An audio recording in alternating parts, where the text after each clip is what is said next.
Good morning, everybody, and welcome to another Yardstick webinar. We've got two fabulous guests for you lined up in June. We'll reveal the second guest later on.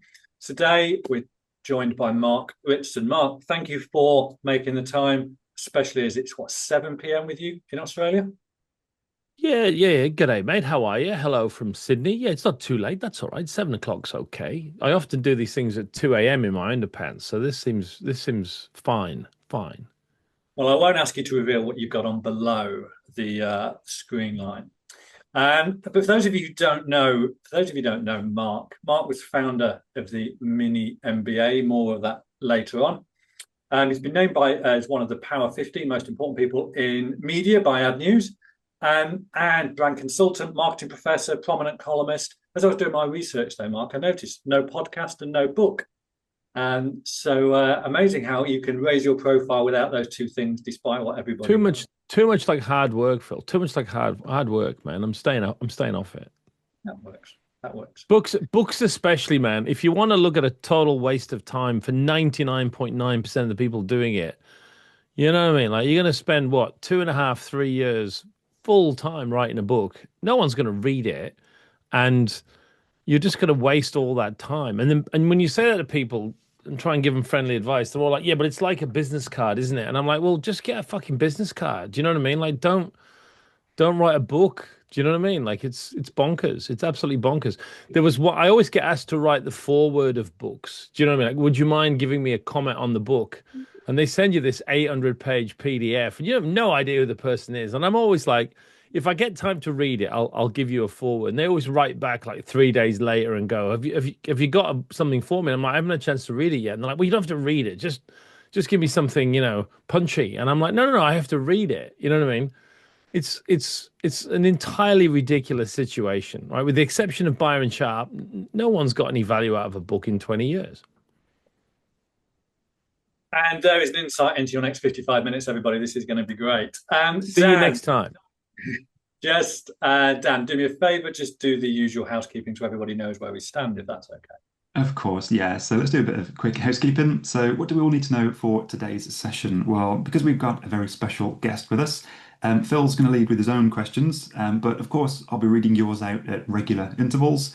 I do have a list of questions for Mark that people sent across beforehand, so of course we'll be getting to those too.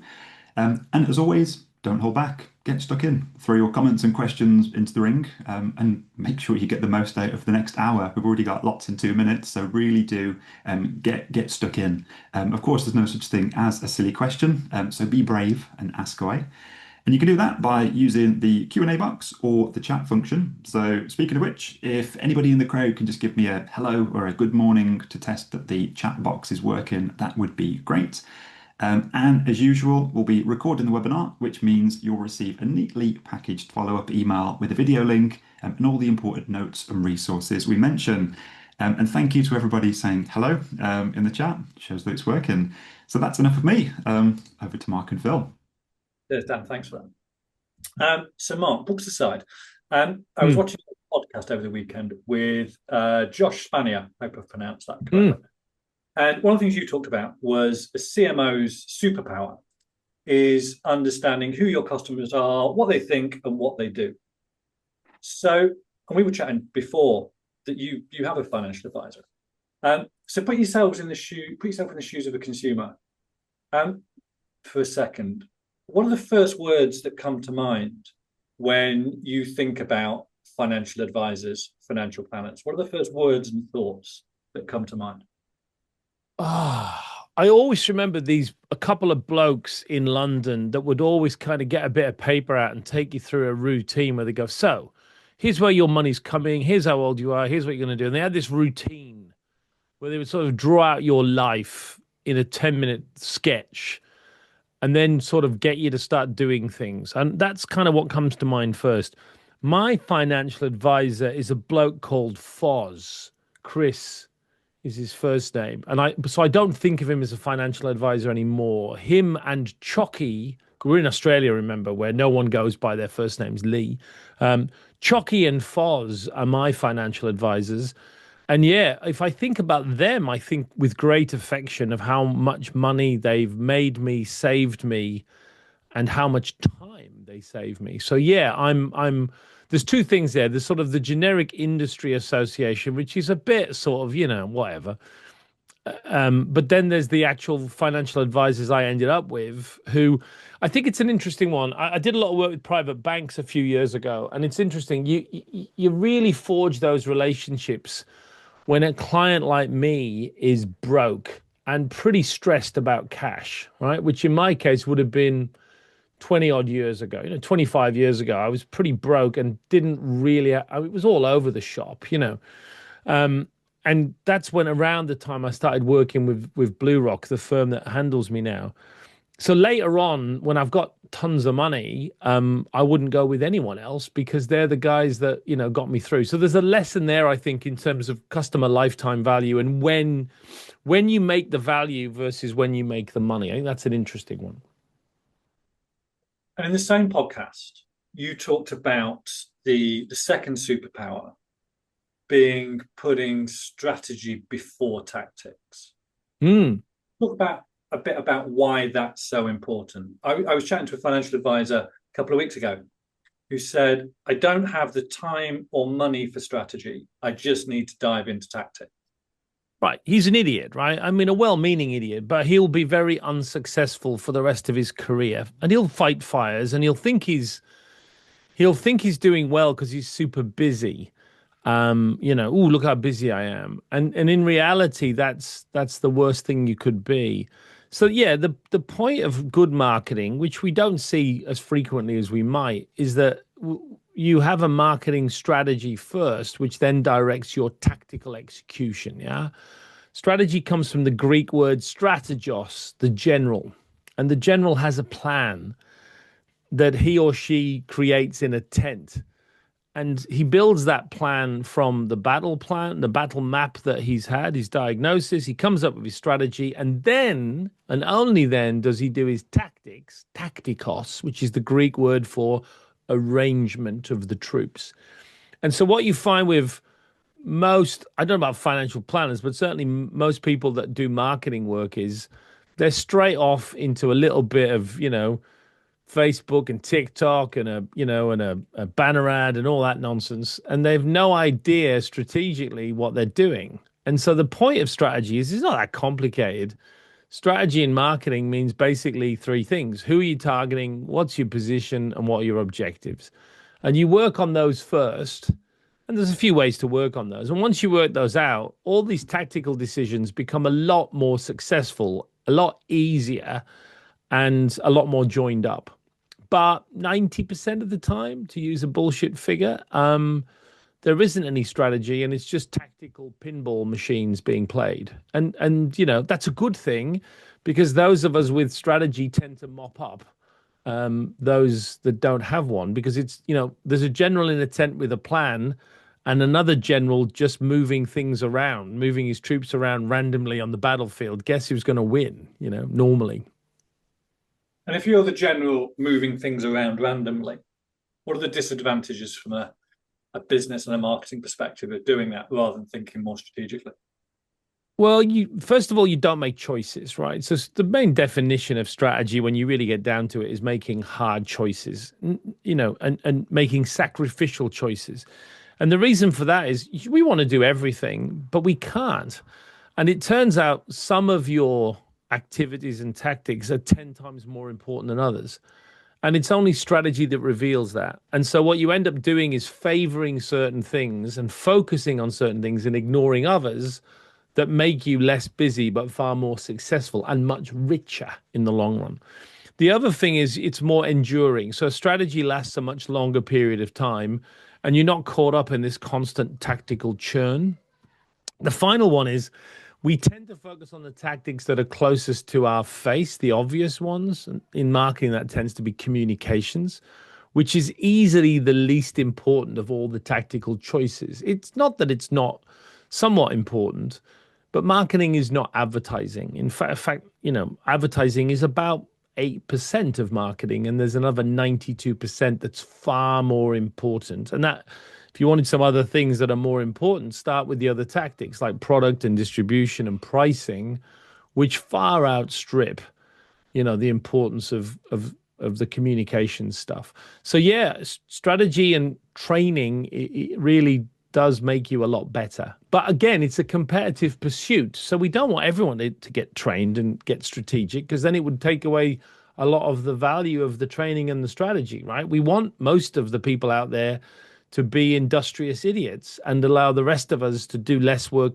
make more money, and be more successful by being smarter. That's, marketing is a competition, right? It's not an equal opportunities event. Yeah. Picking up on that competition point, where does differentiation fit into a strategy? Because most consumers will look at financial advisors and think they're all the same. They do pensions, savings, investments, etc. And all financial advisors will claim to be transparent, holistic, trusted, all those kind of hygiene factors that they think make them different. What does meaningful differentiation look like for a financial advisor? Well, there's a couple of ways to answer that, right? So first, if you step back, the first lesson of differentiation is it often begins with targeting, weirdly. So differentiation is a positioning thing, but it often will begin with targeting. So targeting a specific niche, however you choose to define that niche, can often allow you then to be, the financial advisor of, second division soccer players. Suddenly you've got a niche which allows you to differentiate via targeting. More broadly, there is, when we approach differentiation, there's a huge error. And I say this, with all due deference to Michael Porter, the great Harvard professor. Michael Porter's a bit of an idiot on this one, right? And he's done an enormous damage to marketing and strategy for the last 30 years. Because Porter, when he really defined this idea of strategic differentiation, defines it as finding something unique. And that's nonsense. We're both native English speakers, Phil. We know that the root word of different and the root word of unique haven't got anything to do with each other for the most part, right? So everyone goes, oh, to be differentiated, one must find something unique about my financial advisory. No, you don't. That would be nonsensical. There's nothing unique about your advisory. But what there is an opportunity to find what I call relative differentiation. Yeah, you're a handsome man, Phil. I'd say you're about what? You're 5'11". That's my guess. A little bit taller than that. A little bit 6 taller. foot. I'll give you 6 foot then. Okay, well done. So I'm glad to tell you I'm 6'1", right? So I'm taller than you, right? That makes me relatively different from you. Doesn't mean I'm unique. You don't have zero height. I haven't, got a unique quality there, but I'm taller than you. That makes me relatively different, right? And that's the principle to apply here. So if my financial advisory can be more trusted, more innovative, more friendly, more laid back, and that's what the client wants. And frankly, you don't even have to actually deliver on it. It helps if you do. But the point is you're going to, again, be choiceful and focus on those one or two things. Yeah. And you're going to say it more often with more creativity and more certainty, and hopefully deliver a service which is more that over the long run as well. That's what actual differentiation looks like. Yeah. And we should preface all of that by saying we now know, thanks to a lot of good research, that differentiation is still very important, but distinctiveness trumps it. And by distinctiveness, what we mean is coming to mind first. Once you come to mind, I want the consumer to think that I'm this and I'm this. But coming to mind first is the ultimate game, because we know with things like financial advice, if I can come to mind first, 70-80% of the time, that's the advisor I'm going to go and end up recruiting, right? I'm working with. Not because they mean anything particularly different, but they came to mind first. So the likelihood is two things will happen. First, I don't want to think about any other options. It's a boring topic. And if you're good enough, I'll take you. And second, even if I do think of other options, I'm a cognitive miser. And what that means is my brain now is trying to favor the first option that came up in my head. So I don't have to waste it thinking about financial advice anymore. And I can think about more important things like, I don't know, racehorses or boobs or, or mineral water or whatever it is people think about. And I can use my brain for that instead. So don't forget distinctiveness. If you can come to mind first and have that relative differentiation on a couple of key points, you are winning the game. And it's easier to come to mind if you are an advisor working in a niche, right? I would say so, yeah. I mean, if you're a small financial advisor, one of the tips I would give you is, yeah, niche yourself. So we've learned this from all small businesses that there's a huge advantage to be big. We could spend the rest of the podcast talking about what those advantages are. And so if you're small, the first message is you're probably fucked, right? But I get all the time people will say to me, well, these are all lessons for big brands. What do you do if you're a small brand? And I say, well, you probably go out of business because it isn't fair. And I never said it was fair. So what do you do if you're a smaller or independent financial advisor? Yeah, niching yourself is a good thing to do. So you want to pick a geographic area or a specialty area that a big firm couldn't cater to, because now we have the opportunity to build strength and scale in that area and then maybe bounce out later on. I always like the Chobani story, lunatic American gets access to a bankrupt yogurt factory and goes, right, I can make yogurt now. Now, what kind of yogurt shall I make? And, it's dominated by these giant yogurt brands. So he thinks, right, well, we have to find a subcategory here. So no one's doing Greek yogurt. So he goes, right, we'll become the kings of Greek yogurt and gradually make that subcategory bigger than everything else, which is pretty much what they've done.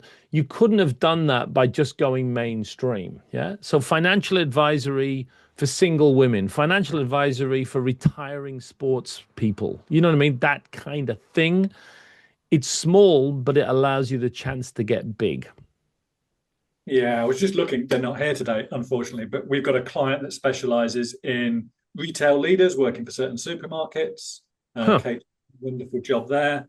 Matt Campbell, another client of ours, we launched his website last week. He specializes in the LGBTQ plus Yeah. community. And they're Yeah. doing really, really well, really good things. That's exactly it. That's exactly it, Phil. It looks like you're going smaller, but you're not. What you're actually doing is being cleverer. And look, don't forget the old regional play too. You can niche yourself that way. It makes perfect sense. But you can also just go, right, we're the guys that dominate, West Cumbria, right? That's also not the dumbest move of the game either. Do you know what I mean? Play the local card. So that, yeah, absolutely, that's part of it. That's really targeting, right? And what we find is where to play, targeting, how, and then how you're going to win with your positioning and then your objectives. They should all link together. So that targeting choice bleeds into that positioning choice, and you're making these selfish choices that are advantageous to you and, relatively winning in the market. And once you've done that piece of work around your niche, your target audience, you can start building your brand. And in our experience, many business owners, people who write the checks, want quick results. Yeah. And they tend to focus on short-term sales tactics.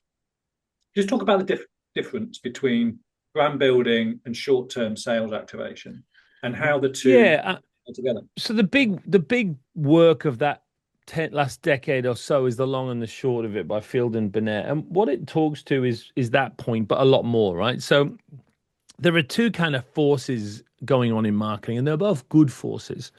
There's the long, which is about building an enduring, distinctive, relatively differentiated, emotional picture of your brand to the whole market that you're going after. You're not ever going to use segments for that unless you're going after a particular community, in which case that's your whole market. So that's what we mean by sophisticated mass marketing.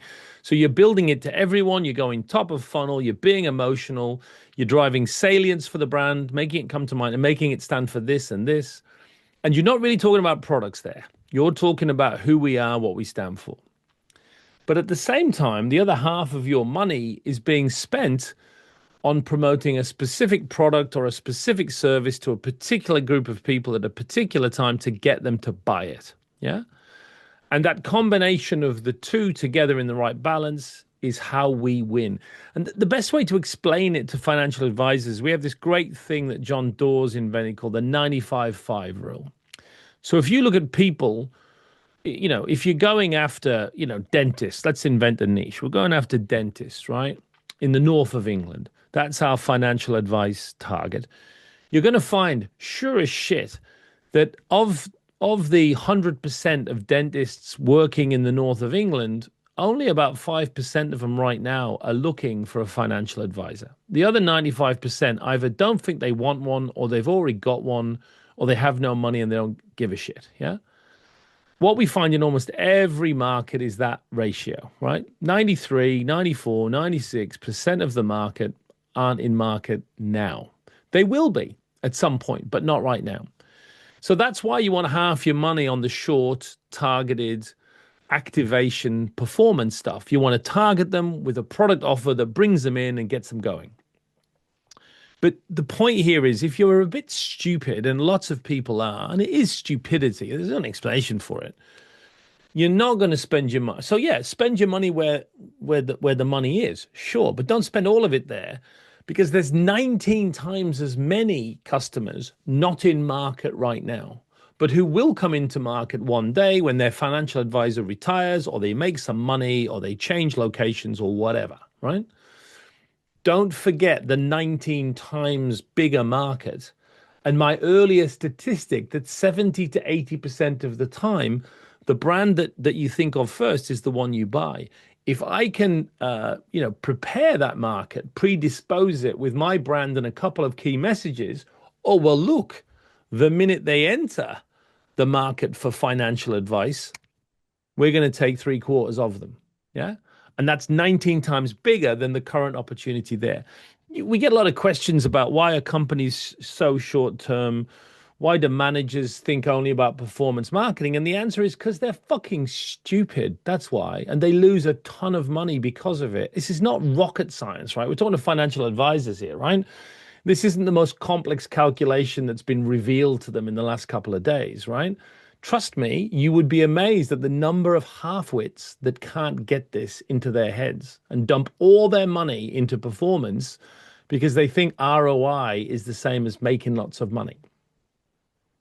Which takes us on nicely to a question that we got before this webinar, and I think we'll do this question anonymously, Dan.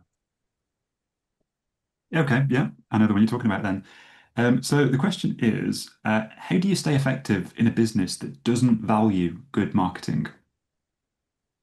Interesting. Well, I'll give you the answer I'd have given you maybe 20 years ago, and the one I'll give you now. So 20 years ago, when I was a young and buffy assistant professor, I'd have said, well, you've got to educate them, you've got to show them the value of marketing, you've got to persuade them using various karate moves that, marketing is good and valuable. I'm now pretty sure that the doofuses in your business that don't get it will never get it. And rather than looking for a karate move to convert them and give them an extra 47,000 brain cells, you should start looking for a job with someone who isn't a doofus. Because I've spent long enough now to watch good marketers being destroyed by idiot sales-driven bosses. Life's too short, man. So don't leave. I mean, it's the market shithouse at the moment, but start looking would be my advice. There are good businesses out there that get this. They're not in the majority, but I've seen what happens when a good marketer liberates herself from a shithouse organization and finds one that believes, and the transformation is phenomenal. Good advice. Career advice as well as marketing advice today. It's all here. It's all here. Dan, let's do Emma's question as well now. Yes, so Emma asks, how do you get your brand into the heads of the 95% who aren't currently interested in what you do? Well, you use different media, Emma, so you don't need to be as targeted at this point. So Aaron Bergbass came up with this brilliant concept of the category entry point. And so if you look at what most financial advisors do, what they do is they talk about themselves too much, like how they do it and why they're good, right? That's not what positioning is, yeah? Positioning is all about the client and the client needs, yeah? It's not about you and how awesome you are. It's about the client and how we serve the client's needs, yeah? To use the old marketing aphorism, it's about the whole, not the drill bit, yeah? And so when you look at category entry points that take a consumer into the category, they're pretty obvious. And when you follow the Ehrenberg-Bass approach, normally 3, 4, maybe 5 of them account for 80, 90% of that conveyor belt into purchase. And so the trick is to work out where those things happen, associate your brand with those things, and sit back and count your money. Yeah. Don't waste your money telling the market how awesome you are.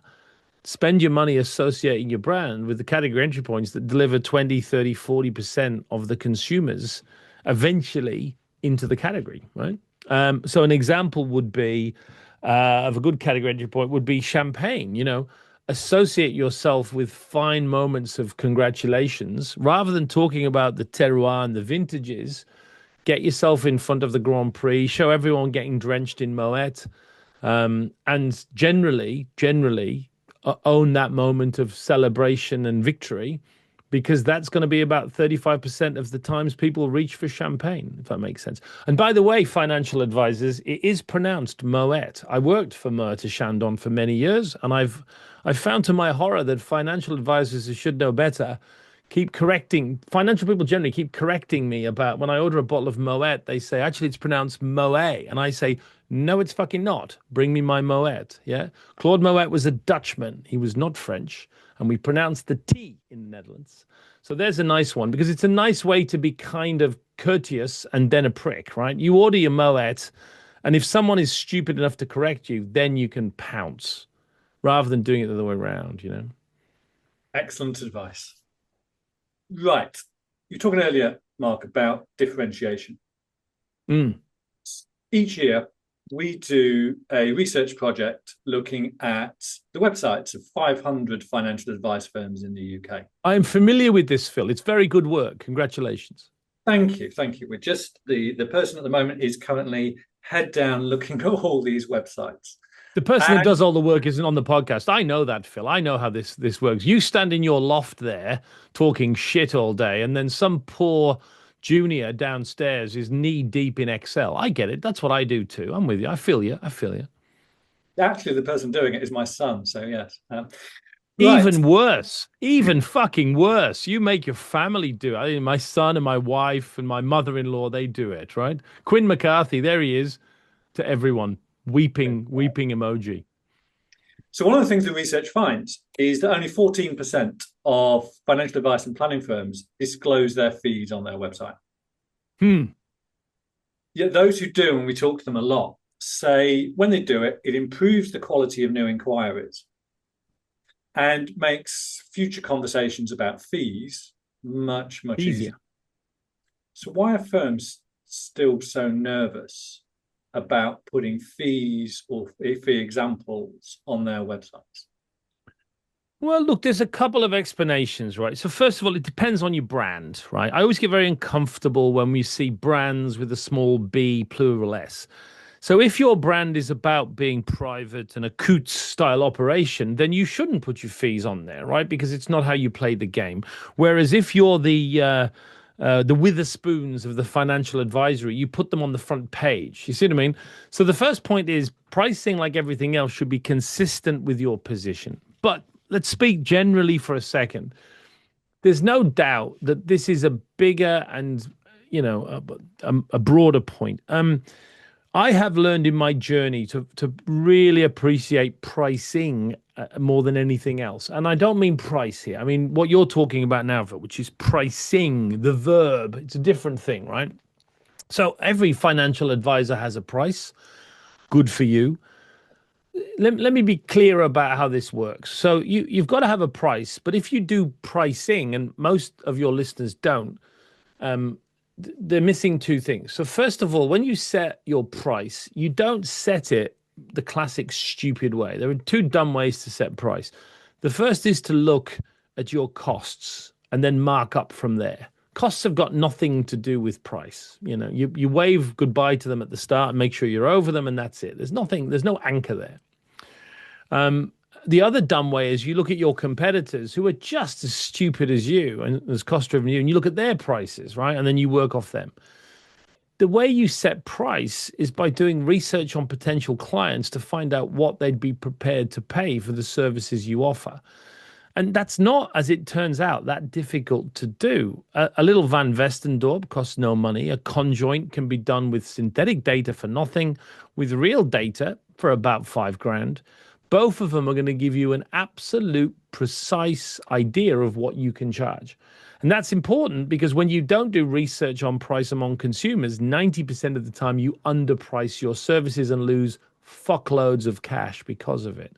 And then your point is more specifically the second one, which is once you've set a price based on research, the other thing is the way you present your price, the way you frame it or anchor it is more important than the price itself. So the problem with the financial advisor community is you're very smart as a group. You're very switched on by numbers, and therefore you're pricing idiots. Yeah, you've got no clue what you're doing because you're hypnotized by those fucking numbers, right? Trust me, I've set the prices of many of the world's greatest companies, and I will not mention one of them for obvious reasons. The way we present a price, the way we frame it, the way we anchor it, the way we contextualize it is more important than the price itself. And so as long as they're using their website to use price framing techniques, what would be a good example? Every one of the financial advisors listen to this. Here's your challenge for the afternoon. What time is it in the UK, Phil? Is it like 11 o'clock, is it? It is 10:31. Perfect. Right. In an hour and a half, your homework from Professor Ritson, I'm not really a professor anymore, is get in your car and drive to the nearest McDonald's. Okay.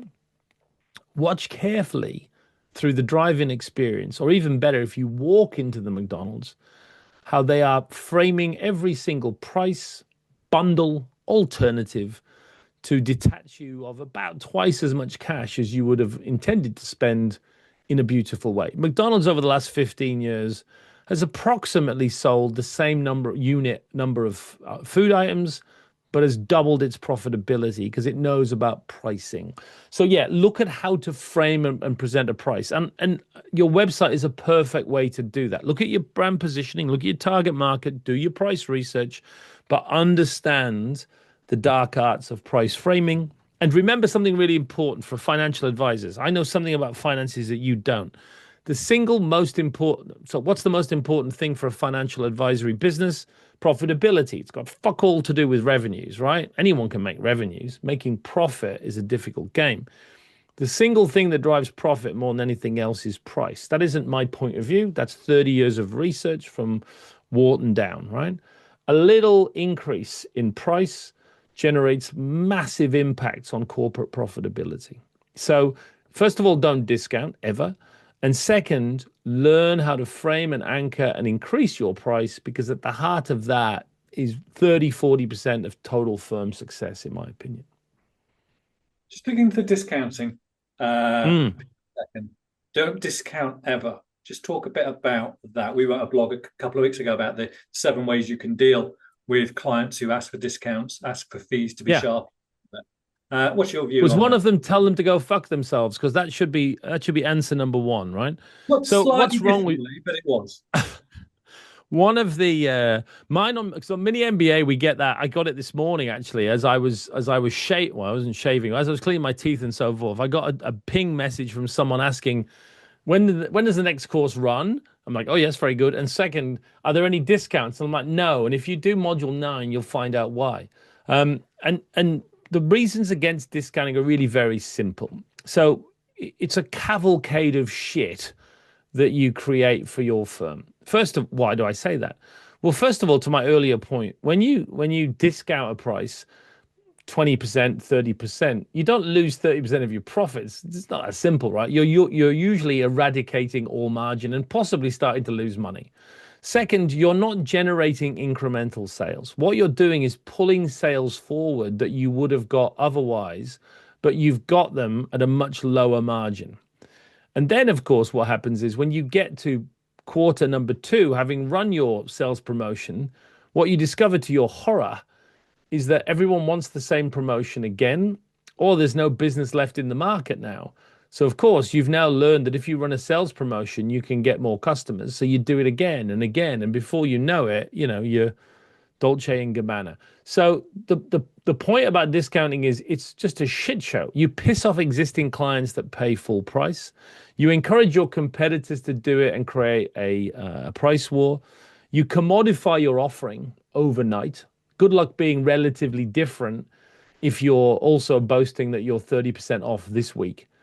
So the whole thing is business destroying, basically. Hold the line, right? Hold the line is one of the most important pieces of pricing advice. I'm not saying the line is necessarily super high. You don't have to be Louis Vuitton here.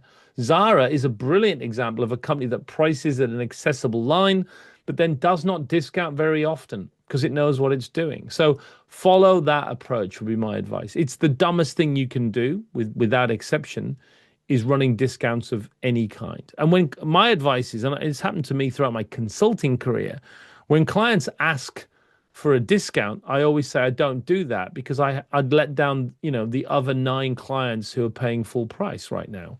You don't want me to do that, do you? And they go, no, we don't. I said, well, I'm not going to then. Excellent. And Dan, this is a good chance to go into, we'll do Alistair's question that's come through and Harry sent one about pricing before we started. Yeah, sure thing. So we'll start with Alistair's. So going back to price framing. So Alistair asks, can you give some examples of price framing for financial advisors, perhaps reflecting on your own needs of your advisors? Yeah, it's tricky because I've been with him so long, right? I don't cross compare anymore because I've been with him so long. But the typical thing you would do, well, I'll give you one from Mini MBA. How about that? Because that's one I can share. And you'll have to pull them into the world of one of the dangers of being a loyal 20-year client of a financial advisory business is I don't, I have a beer with him now and I trust him with literally my life. I haven't thought about this category in a long time. But in Mini MBA, a good example is the name itself. People say, why did you call it Mini MBA? And the answer is because we're price framing, right? Every time I talk about Mini MBA, what I do is I start by saying you can do a very fine MBA at INSEAD or London Business School, cost you £100,000, take a year, take 2 years. Or you can do the Mini MBA with us, takes 12 weeks. It's going to cost you about £2,000. And everyone goes, oh, that's amazing, right? Because I've framed it.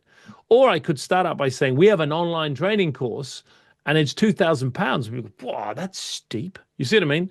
It's a very simple opening, anchor point that can sort it all out. So that's the kind of thing we're talking about. It's where you present the price, how you bundle the price, how you contextualize it against other things. Remember, no one has a clue what a financial advisor should or could cost. Yeah, they come into the market with no clue at all. And so they take their clues from your environment and what you're doing. Yeah. And that's an enormous place of ignorance, an enormous potential opportunity for you. Brilliant. And as Alistair mentions, so it's not just price framing, it's also service framing in a way. Yeah, no, it's the whole thing, but it's particularly about how you're at the point now where you present, the offer. And yeah, I mean, another good example is in the supermarket, you'll find that every supermarket from Tesco down is actually going to give Heinz ketchup a very prominent place in the aisle. And that doesn't make sense because you would think they would give prominent position to the private label ketchups that they're selling and making more money from. But of course, that's again an example of anchoring. They want you to see that Heinz ketchup costs £2.49 and their ketchup is only 62p. So again, there's a way to handle the presentation, but it's McDonald's that you need to visit because those LED screens at McDonald's are not there to show you burgers, issuing forth steam. It's the way things are being bundled and moved and framed that you'll see as soon as you get there what's going on. Brilliant. Let's move on to Harry's question. So Harry says, when considering price, what levers can be pulled in a regulated industry which encourages/pushes constant assessment of value? Do you want constant assessments of value, though? Is that what they're looking for here? I would suggest what we want to do is avoid that, right? I mean, the obvious play of all is you need to win these customers when they're price sensitive, and you win them with, I think with aggressive pricing, not discounting, and then build in additional services later as they become more sticky, more trusted, more loyal, and of course more switching costs. Yeah. I worked for several banks in my career, and none of them ever really got it. We don't. I have 4 or 5 different brands handling my financial affairs, right?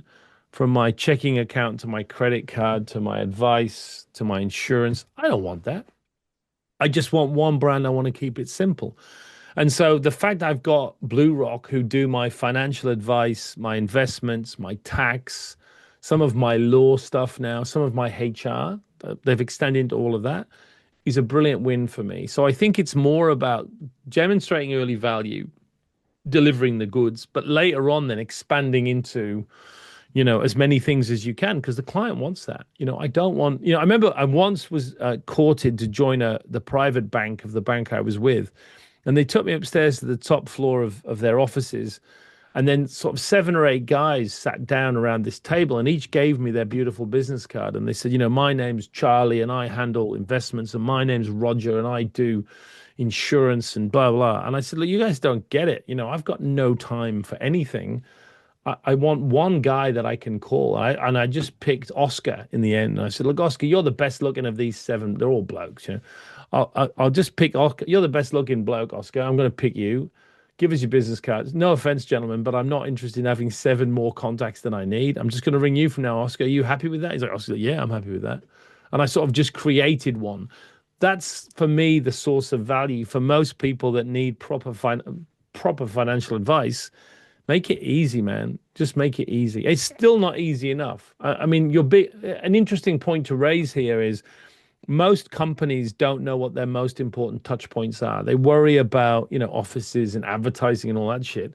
I can tell you with financial advisory, the biggest shit fight is still signing.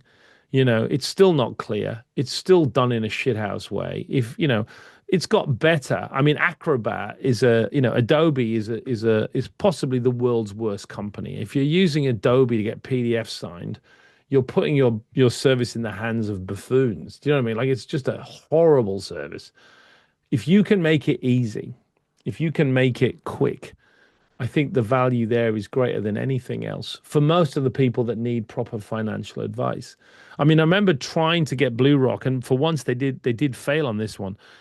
Like getting my will sorted and the wills of my brother-in-law and father-in-law. I said, look, we'll do it all in one go. We'll have a bit of a nice dinner. You bring all the paperwork. We'll get it all signed in one go. And they still couldn't do it, right? But getting that signing stuff done, that's the biggest shit fight problem we've still got. It's not smooth enough, man. And it will get there.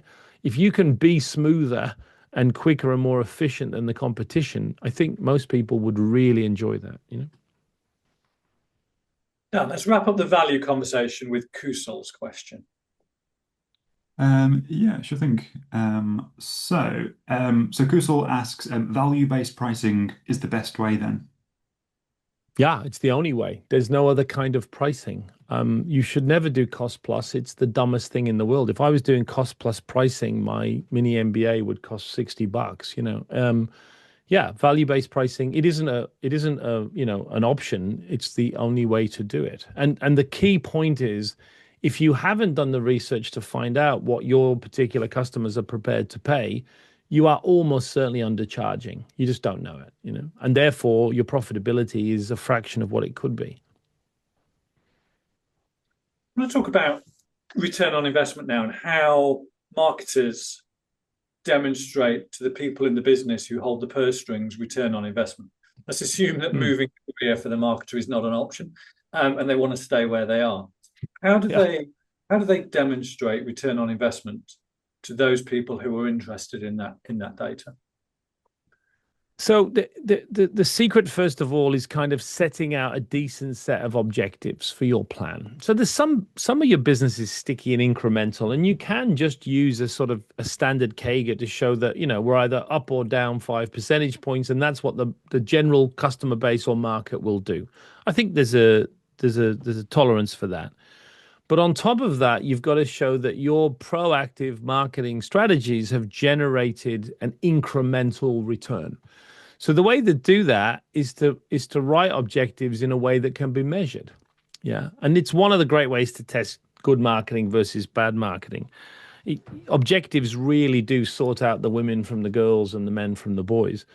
If you look at a well-trained P&G Diageo marketer, they've got 4 or 5 objectives, and all of them are smart or OKR based, which means they have, increase consideration from 10% to 20% by December 2026 among the total market.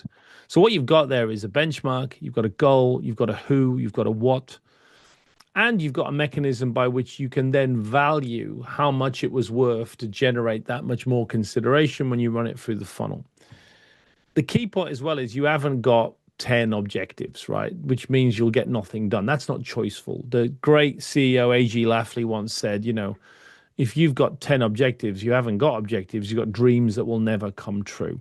And so we're looking for a handful of objectives, smartly written, which we can then calculate the incremental value of achieving them in the year. And if you want to be, properly clever, you can annualize them as well.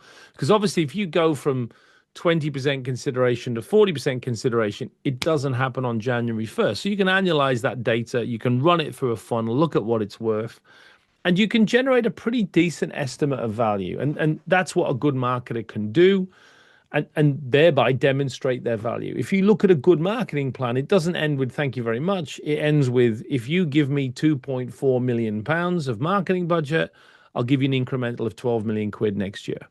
Yeah. And that's, if you train a marketer properly, that's what they'll always do. Now, whether they'll get the 2.5 million pounds investment, that's up to the company or the firm. And whether they deliver the 12 million incremental is up to the marketer. But that's the system of professionalism we want. Again, if you look at every dumb company on the planet, they set their budgets by taking their revenue last year, let's say 10 million quid, applying an advertising to sales ratio, let's say, 5% goes to marketing. So here's, 500,000 quid. And then basically then just saying, right, that's how we've done it. And if you think about that for a second, it's the dumbest possible approach you could ever apply to marketing, right? Because we've already worked out how much money we're going to make. So what was the point of marketing? And these arbitrary percentages just come out of nowhere. So, in that sense, it's important to set proper budgets with proper objectives and with decent ROI, and not just ROI that's an immediate, I'm going to get more people to buy, right? You can do ROI at the top of the funnel and trickle it down as well. Dan, that takes us on to Christine's question. Yeah, so Christine asks, how should firms balance educational content and sales messaging without relying on short-term ROI to prove value? Oh, look, they should do short-term ROI. It's part of it, right? I mean, it's not one versus another. The most important word in the long and the short is and. So we need ROI, and we absolutely need marketers that can go out and target the 5% who are in market and get them to buy, right? But at the same time, you're running top of funnel brand building, why not educational stuff, which is also doing the job to the 95%. And the balance, you can run. There's a great firm, by the way, called Tracksuit, which is an online brand tracking firm out of New Zealand. If you visit their website, they've stolen all of Field and Burnett's data and created a calculator where you can actually, for free, you can plug in answers about your firm, and it will give you a pretty good estimation of what your split between long and short should be. But I'll tell you in advance, for a financial advisory business, it'll run about 70% brand, about 30% activation. And the reason it runs a bit more than the usual 50-50, 60-40 is financial services is famously requires more brand building, because the number of times in the lifetime of a client that they will switch is famously low. Yeah. So it's not like yogurt or cars where, regularly they'll come back into market and buy. You've got to build that brand. So the one time they're ready to go, you're there. So actually, if you look at retail banking, the right ratio is about 80% brand building, 20% targeted performance. So financial advisory, you should be spending more on brand building each year, more to the 95% than you are to the 5%. Nobody is, because they're too dumb and they're obsessed by ROI and they're losing money, but they shouldn't be, and they'd make far more money if they went the other way. Right, I'm going to try and put the slides back on the screen. And Mark, for a couple of minutes, can you just talk about the mini MBA, if that's okay? Oh, it'd be my pleasure to, Phil. I thought it might be. And then we'll go. I didn't know you were going to give me this chance. This is great. Yeah, I'm ready to. I'll tell us mini MBA. Yeah, so I was a marketing professor for 25 years. I taught at London Business School, won the teaching prize. I taught at MIT, won the teaching prize.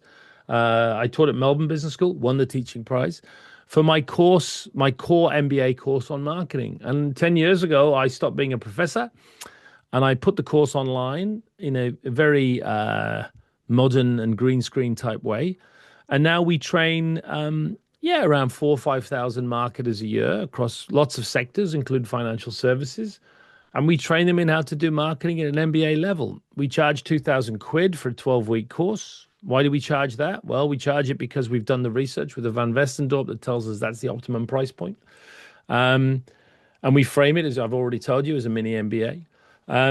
And we have a net promoter score of plus 79, which is better than any of you guys have. And it's an amazing course. And we'd love you to come on it. You'll be studying alongside people from 40 different countries. It does what it says on the tin. About 95% of the people that do the course, most of them are experienced, come out and say, it's made me a better marketer. And so we teach pricing, positioning, the whole caboodle. Next course runs in September. Visit our website, sign up, and join this wonderful experience. I would love to see you there.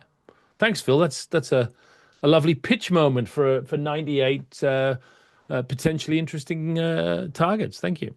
97. There's actually one person that's been on that course already. So all right, they can come back. We encourage repeat attendees. And Harry might want to put something positive in the chat to explain the benefit. You should put your son on. Let him out of the dungeon for the afternoon once a week. It's not a bad idea. He's got to do a transcript of this later, so he'll understand the benefits. By hand. We'll do some questions in a minute, but now my turn to pitch. Later on this month, we've got the wonderful Heather Murray coming on Wednesday, the 24th of June, 10 till 11, and we're going to talk about something we've not mentioned at all today: how to use AI in marketing. So Heather's the queen of AI in marketing. Delighted to have Heather on Wednesday the 24th, 10 a.m. Get your place by scanning the QR code. Right, Dan, we have got lots of questions. Let's do those. Yes, we do. Question from Celeste. So this goes back to when you were talking about market research providers. Celeste asks who they were that you mentioned and who are the best ones to look at. I mean, if we're talking to smaller financial advisors, my strong advice is to use synthetic data. So synthetic data is AI generated, but slightly different from saying to Claude, is my price point, okay? What you can do now, with a degree of accuracy which is encouraging, is basically say to Claude, right, create some synthetic focus groups. Clients who all are Premier League or second division footballers, ask them what the 7 or 8 biggest drivers are in choosing a financial advisor, and then test against 1,000 financial advisors a survey that reviews me versus the local competition to see which has the strongest salience and highest points of differentiation.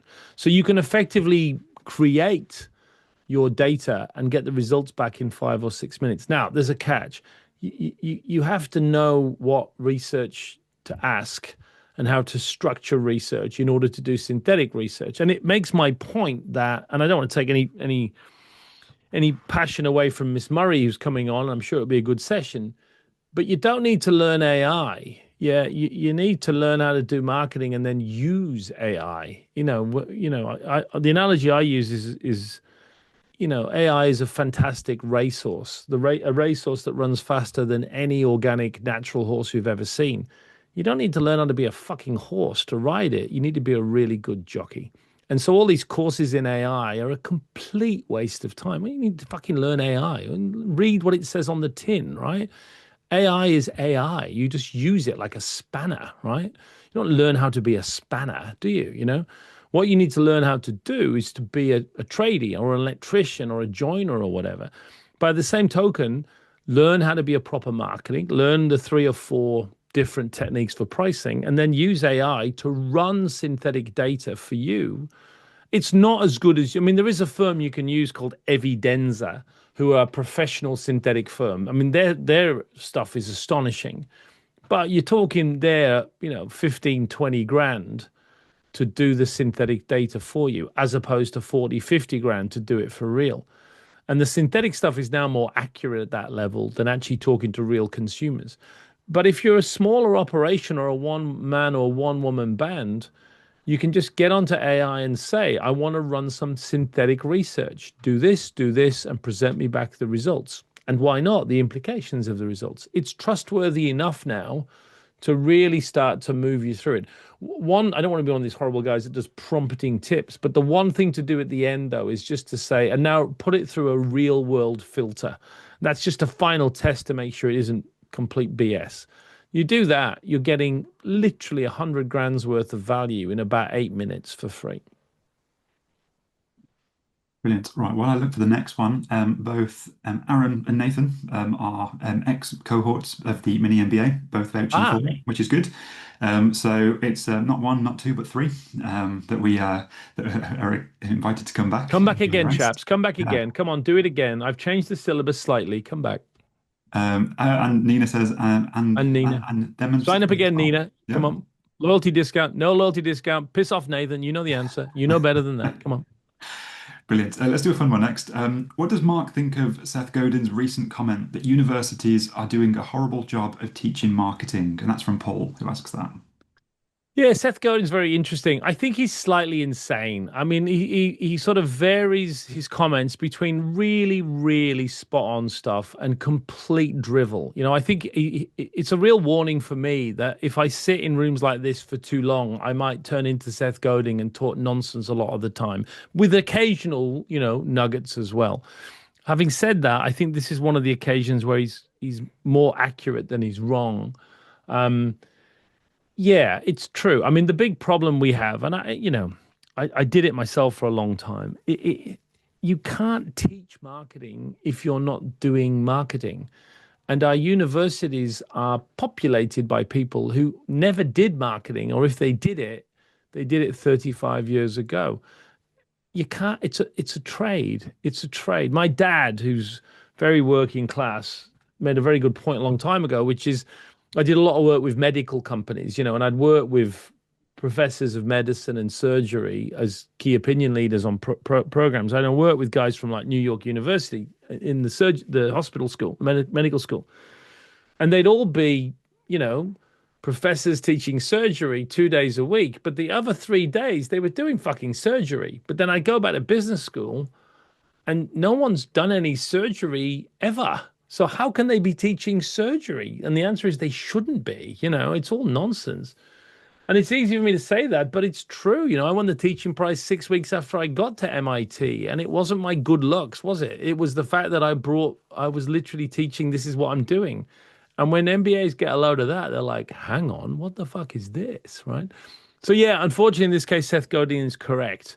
It's not the best place at the moment to learn marketing. There are exceptions. I still hold up London Business School as pretty good. But, yeah, it's a shame. It's a real shame. Brilliant. Thanks, Mark. So next, a question from Ruth, who asks, we always think services are different from retail when it comes to marketing. Is that true? Is there something distinct? No, there's absolutely nothing distinct. So there's no difference between B2B and B2C. There's no difference between services and product. There's no real difference between big and small. We get these people who often say, this product marketing, that's all the same. But then there's service marketing is different. But they've made product marketing into this thing that's all the same. But inside the product marketing thing, they're saying the same is, trombones and super glue and sex tools and playing cards, and microphones. They're all different as well. So you can learn across the remit. The main thing about marketing is to learn it, not to look for differences from one thing to another, which are largely not there. Brilliant.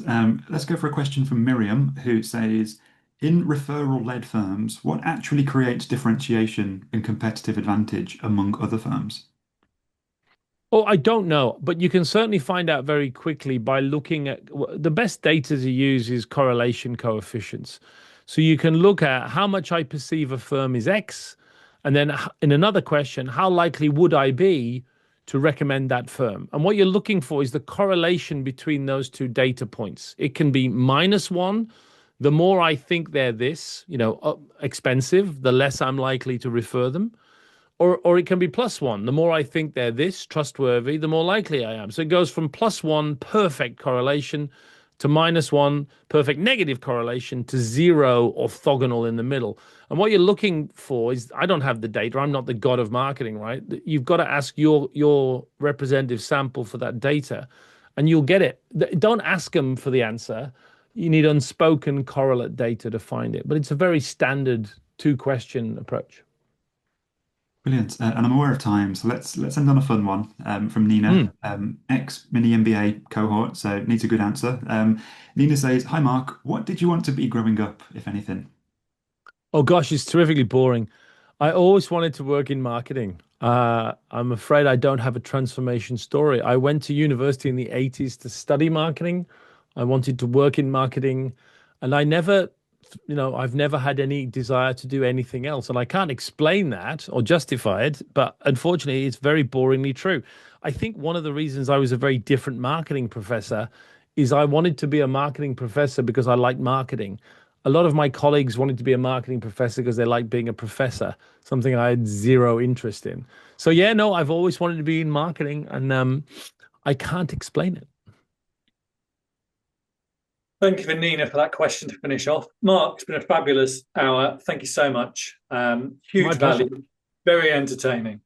And we will put the link to the recording in the follow-up to everybody. We'll put the link to the mini MBA in the follow-up. Go and spend some money and get 12 weeks of education. I think everybody to McDonald's.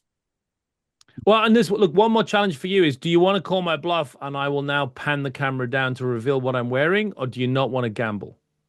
Oh, we've got to gamble, mate. I'm glad you said that, because no, it's shorts. It's shorts. What a shame. What a shame. Thank you, Mark. Thank you, Mark. See you soon, everybody. Cheers. Bye-bye. Take care, guys. Bye.